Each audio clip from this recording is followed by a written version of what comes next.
हजारों जवाबों से अच्छी है मेरी खामोशी, न जाने कितने सवालों की आबरू रश। परिंदों को मंजिल मिलेगी हमेशा, परिंदों को मंजिल मिलेगी हमेशा, ये फैले हुए उनके पंख बोलते हैं, वही लोग रहते हैं खामोश अक्सर जमाने में जिनके हुनर बोलते हैं।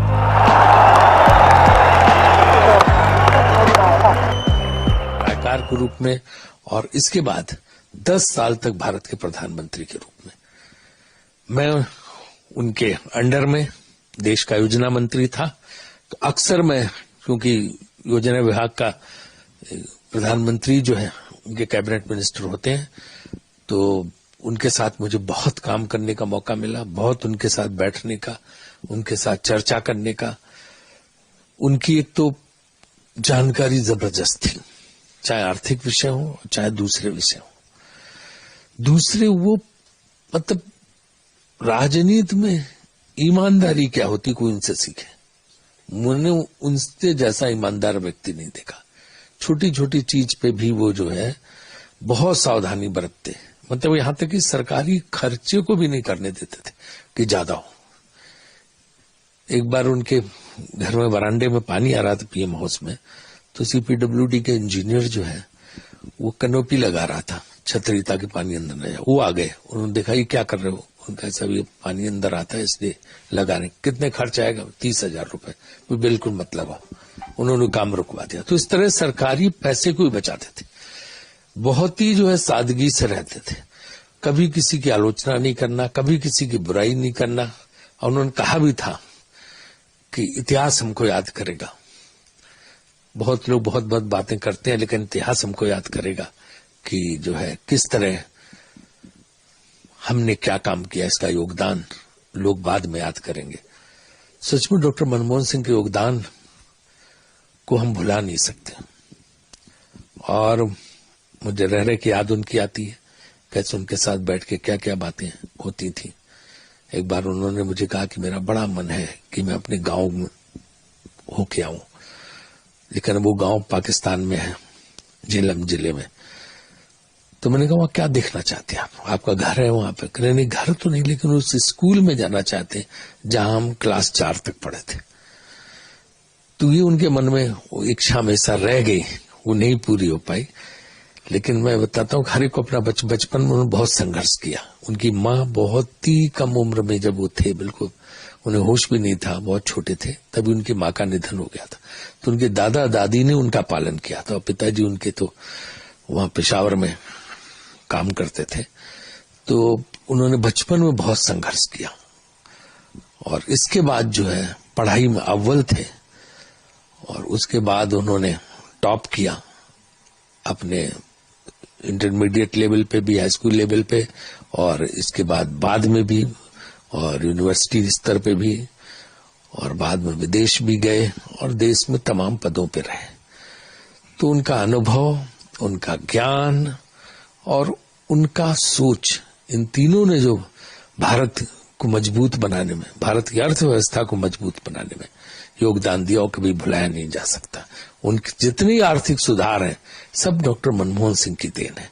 1991 के बाद सर 1991 वो वित्त मंत्री थे चंद्रशेखर जी की सरकार के बाद, जब नरसिम्हा राव जी की सरकार थी, तो उन्होंने ही आर्थिक सुधार लागू किए थे, इकोनॉमिक रिफॉर्म्स जिन्हें बोलते हैं, और उसी से आज देश ने जो है इतनी तरक्की की है। देश के पहले प्रधानमंत्री थे जो इकोनॉमिस्ट, और उनकी छाप पूरी दुनिया में पड़ी। उनके इकोनॉमिक लिबरलाइजेशन के लिए, जिससे हिंदुस्तान का इकोनॉमिक नक्शा ही बदल गया। आज उनके क्रिटिक भी उनकी तारीफ करते। हमें दोनों को इकट्ठे काम करने का मौका एज कुलीग भी मिला 91 से 96 तक। नरसिम्हा राव जी की गवर्नमेंट में हम दोनों कैबिनेट मिनिस्टर थे, वो फाइनेंस मिनिस्टर थे, मैं सिविल एविएशन, टूरिज्म और पार्लियामेंट्री अफेयर्स मिनिस्टर था। तो बहुत ही अच्छे रिश्ते हमारे रहे आपस। मुझे याद है कि 93-94 में एज सिविल एविएशन मिनिस्टर, जब मैं उसको प्राइवेट एयरलाइन को भी अलाउ करना चाहता था, तो मैं उनके पास बैठा और मैंने कहा कि मैं कैबिनेट में प्रपोजल ला रहा हूं ओपन स्काई पॉलिसी, तो आपकी मदद की जरूरत चाहिए। तो उन्होंने कहा यही तो मैं चाहता था और आप लाइए, मदद करें। उसके बाद मुझे मौका मिला उनके साथ एज मंत्री के रूप में भी, जब वो प्रधानमंत्री थे 2004 और 2005 में, और फिर मैं चीफ मिनिस्टर गया और 2009 से लेकर 2014 तक मैं दोबारा उनके अंडर हेल्थ मिनिस्टर रहा। एक नॉन इंटरफेयरिंग प्राइम मिनिस्टर, बहुत ही अच्छे प्राइम मिनिस्टर होकर भी वो एक अच्छे दोस्त भी थे, भाई के तरह भी बिहेव करते थे, बाप की तरह भी बिहेव करते थे, प्राइम मिनिस्टर की तरह भी बिहेव करते थे। उनको कभी बुलाया नहीं जा सकता। और मैं सरदार मनमोहन सिंह से माफी भी मांगना चाहता हूं। और झुकते वो हैं जिनमें जान होती है, अकड़ना तो मुर्दों की पहचान होती है। मैं ये कहना चाहता हूं कि सरदार मनमोहन सिंह, जो आपके मौन ने कर दिया वो बीजेपी के शोर शराबे ने नहीं किया।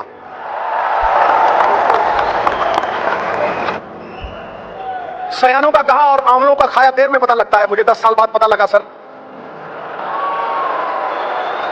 लेकिन आप कहेंगे देर आए दुरुस्त आए, तो आपके लिए कुछ अर्ज कर रहा हूं, आपके मौन के लिए कुछ अर्ज कर रहा हूं। परिंदों को मंजिल मिलेगी हमेशा, परिंदों को मंजिल मिलेगी हमेशा। ये फैले हुए उनके पंख बोलते हैं, वही लोग रहते हैं खामोश अक्सर जमाने में जिनके हुनर बोलते हैं।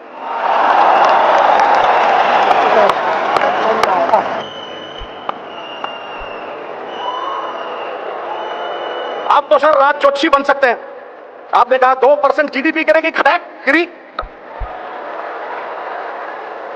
और आपके टाइम इकोनॉमी अरबी घोड़े की तरह टकड़क टकड़क टकड़क दौड़ती थी, और आज कछुए की चाल चल रही है।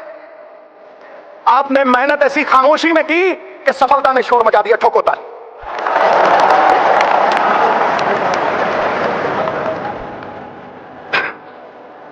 मैंने गंगा नहा ली सर, आपके चरणों में सर रख के।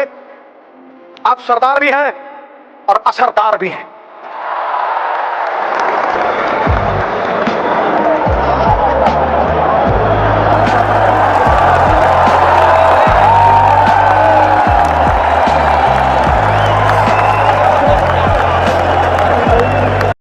देशवासियों, आज मैं आपको प्रधानमंत्री के रूप में आखिरी बात संबोधित कर रहा हूं। 10 साल पहले इस जिम्मेदारी को संभालते वक्त मैंने अपनी पूरी मेहनत से काम करने और सच्चाई के रास्ते पर चलने का निश्चय किया था। मेरी ईश्वर से प्रार्थना थी कि मैं हमेशा सही काम करूं। आज जब प्रधानमंत्री का पद छोड़ने का वक्त आ गया है, मुझे एहसास है कि ईश्वर के अंतिम निर्णय से पहले सभी चुने गए प्रतिनिधियों और सरकारों के काम पर जनता की अदालत भी फैसला करती है। मेरे प्यारे देशवासियों, आपने जो फैसला दिया है, हम सभी को उसका सम्मान करना चाहिए। इन लोकसभा चुनाव से हमारी लोकतांत्रिक व्यवस्था की जड़ें मजबूत हुई हैं। जैसा मैंने कई बार कहा है, मेरा सार्वजनिक जीवन एक खुली किताब है। मैंने हमेशा अपनी पूरी क्षमता से अपने महान राष्ट्र की सेवा करने की कोशिश की है। पिछले 10 सालों के दौरान हमने बहुत सी सफलताएं और उपलब्धियां हासिल की हैं, जिन पर हमें गर्व। माना कि तेरी दीद के काबिल नहीं हूं मैं,